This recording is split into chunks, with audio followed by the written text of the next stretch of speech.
मी आज रेल्वे या महत्त्वाच्या विषयावर आपलं लक्ष वेधू इच्छितो। महाराष्ट्रातील बीड जिल्ह्याचे प्रतिनिधित्व करत असताना मी आपल्यासमोर नम्रपणे काही मुद्द्याचे मांडणी करत आहे। बीड जिल्हा हा अजूनही रेल्वेपासून वंचित राहिलेला एक मोठा जिल्हा आहे। अनेक वर्षापासून तेथे नागरिक रेल्वेसाठी प्रतीक्षित आहेत। बीड जिल्ह्यातून जाणारा उस्मानाबाद, बीड, औरंगाबाद हा महत्त्वाचा रेल्वे मार्ग अंतिम स्थान सर्वेला निधी देण्यात आला असून या कामाला गती देण्याची गरज आहे। या प्रकल्पासाठी मी सातत्याने पाठपुरावा करत असताना माननीय रेल्वे मंत्री श्री अश्विनजी वैष्णव यांनी या प्रयत्नाला सकारात्मक प्रतिसाद दिला आणि त्यांनी या रेल्वे मार्गाचा अंतिम स्थान सर्वेक्षण मान्यता देत 6 कोटी रुपयाचा निधी आर्थिक तरतूद केलेली आहे। हा प्रकल्प पूर्ण झाल्यास दक्षिण भारत, कन्याकुमारी, चेन्नई, हैदराबाद, तिरुपती या महत्त्वाच्या शहरांना उत्तर भारतातील दिल्ली, अयोध्या, काशी तसेच श्रीनगर जोडणारा सर्वात कमी अंतराचा आणि टाइम अँड कॉस्ट सेव्हिंग करणारा महत्त्वाचा वर्दळीचा मार्ग ठरेल। हा प्रकल्प मराठवाड्यातील विशेषतः बीड जिल्ह्याच्या नागरिकांसाठी विकासाचा राजमार्ग ठरेल। यामुळे औद्योगिक विकास, व्यापार, रोजगार आणि शिक्षणाच्या संधी मोठ्या प्रमाणात उपलब्ध होतील। उस्मानाबाद, बीड, औरंगाबाद रेल्वे प्रकल्पासाठी या वर्षी 25-26 या अर्थसंकल्पीयामध्ये कमीत कमी 2000 कोटी रुपयाची तरतूद करण्यात यावी ही माझी विनम्र विनंती आहे। या महत्त्वाच्या प्रकल्पासाठी मी भारत सरकार व माननीय रेल्वे मंत्री श्री अश्विनजी यांचे मनपूर्वक आभार मानतो। याचबरोबर या रेल्वे मार्गाचे सर्वेक्षण युद्धपातळीवर पूर्ण करून लवकरात लवकर याच काळामध्ये उद्घाटन माननीय पंतप्रधान आणि रेल्वे मंत्री यांच्या हस्ते व्हावा ही माझी इच्छा आहे।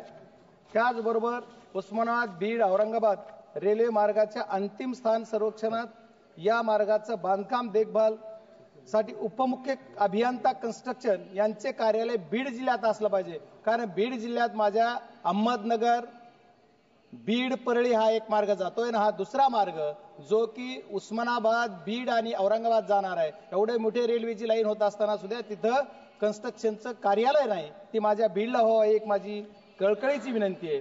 त्याचबरोबर अहमदनगर, बीड, परळी, वैजनाथ रेल्वे प्रकल्प अहमदनगर, बीड, परळी, वैजनाथ हा प्रकल्प 1986 मध्ये तत्कालीन केंद्र सरकारने मंजूर केलेला होता, मात्र निधी अभावी तो सुरू झाला नाही।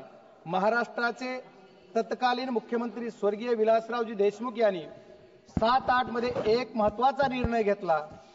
राज्य सरकार प्रकल्पासाठी आवश्यक खर्चाचा जो हिस्सा आहे त्याच्यातला 50% हिस्सा राज्य सरकार आणि 50% केंद्राचा हिस्सा अशा पद्धतीने हा अहमदनगर, बीड, परळी मार्ग चालू आहे।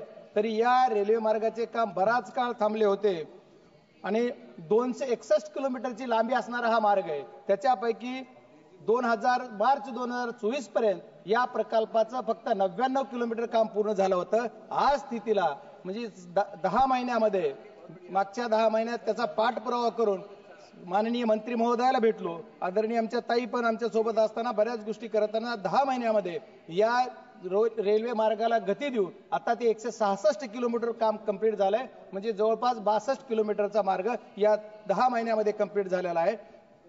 त्याचबरोबर अहमदनगर टप्पा काम पूर्ण झाले असून त्यावर ट्रायल रन देखील यशस्वीरित्या पार पडलेली आहे। यासाठी मी सरकारचे आभारी मानले। या गतीने बीड ते परळी वैजनाथ हा उर्वरित टप्पा पूर्ण होईल अशी अपेक्षा व्यक्त करतो।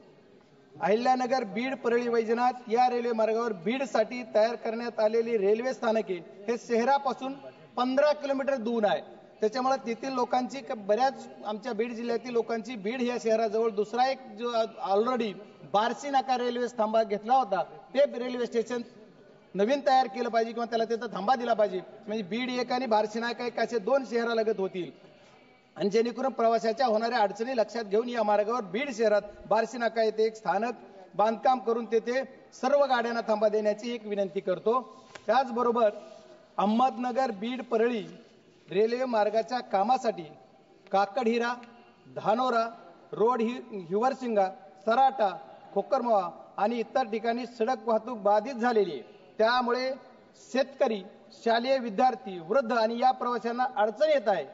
यासाठी या ठिकाणी तसेच बीड, परळी मार्गावर आवश्यक ठिकाणी ROB म्हणजे रोड ओव्हर ब्रिज किंवा RUB म्हणजे रोड अंडर ब्रिज बांधकामाची आवश्यकता आहे। या कामासाठी लवकरात लवकर खाली सूचना देऊन त्या पद्धतीने त्या शेतकरी आणि वृद्ध आणि शेतकरी माझ्या मुलांचं सर्वांचं जाणं येणं सुरळीत करण्यासाठी हा निधी द्यावा आणि तसं कामी करण्यासाठी आदेशित करावं एवढी विनंती करतो। त्याचबरोबर पाटोदा तालुक्यातील कोरेगाव मोरज जवळवाडी जाट नांदूर या रेल्वे मार्गावर ब्रिज बांधण्यासाठी सुद्धा काही तरतूद करून त्याची खाली आदेशित करावी ही विनंती करतो।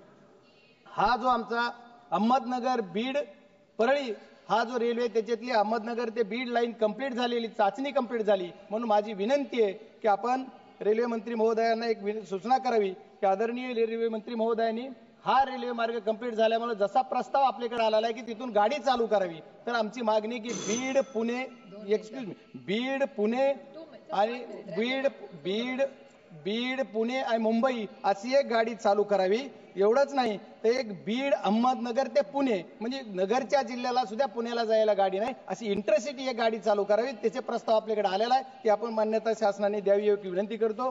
रेल्वे प्रवाशांना अनेक अडचणींना सामना करावा लागतो, विशेषतः ticket booking confirmation railway tracking सुविधांमध्ये सुधारणा होणे गरजेचे आहे। त्यासाठी पुढील उपाययोजना कराव्या शासनाने अशी माझी विनंती आहे। तिकीट बुकिंगचा सुलभता येण्यासाठी ऑनलाईन बुकिंग सोपी व सुटसुटीत करावी। प्रवाशांच्या मोबाईल फोनवर तिकीट कन्फर्मेशन माहिती तात्काळ पाठवावी, तंत्रज्ञान लागू करावे। रेल्वे ट्रेनिंग सेवा प्रवाशांना मोबाईल क्रमांकावर त्यांच्या गाडी वेळेवर आहे का उशीर आहे येत आहे का गाडी कुठल्या स्टेशनवर आहे कुठे याची माहिती मिळावी। त्याचबरोबर या सर्व करताना आणखी माझ्या काही मागण्या आपल्या समोर आहेत।